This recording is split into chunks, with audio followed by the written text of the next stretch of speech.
Magandang hapon mga kalapati. Nag-aantay na yung mga ibon natin. Pakain na tayo. Anong oras ng mga kalapati? Hindi tayo magpapakawala ngayon. Nag-aabang na si Padrino mga kalapati. Ayan. Hindi ko pa nga na ibababa. May nakapatong na. Ang bigat nyo. Ayan mga kalapati. Hindi na talaga sila makapagantay. Ibaba na nga natin. Ayan ang lalakas kumain mga kalapati. Nag-aagawan yung mga flyers natin mga kalapati. Andyan yung mga YB natin kasama na rin, magagana ng kumain. Maligay tayo ng isang pagkain para makakain yung iba mga kalapati. Nagsisiksikan sila. Mga kondisyong ibon mga kalapati. 10 flyers nandyan mga kalapati.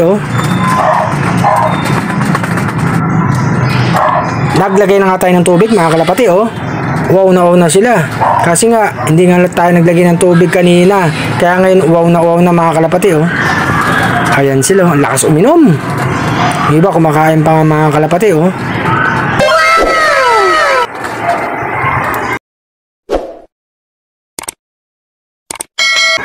Pinakain ko na rin yung magparis natin.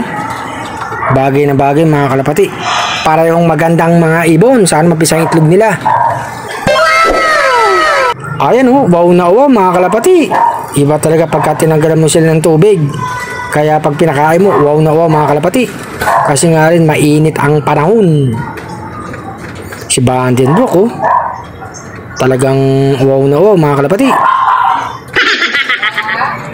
Ito nga yung mga alaga natin. Iba tapos na, iba kumakain pa. Inaaway ni Padrino, tapang talaga ni Padrino mga kalapati. Huwag mong awayin yung mga YB. Ito na yung mga ibon natin mga kalapati. Tapos ang kumain. Tahimik na sila, mga busog na mga kalapati. Happy flying sa inyong lahat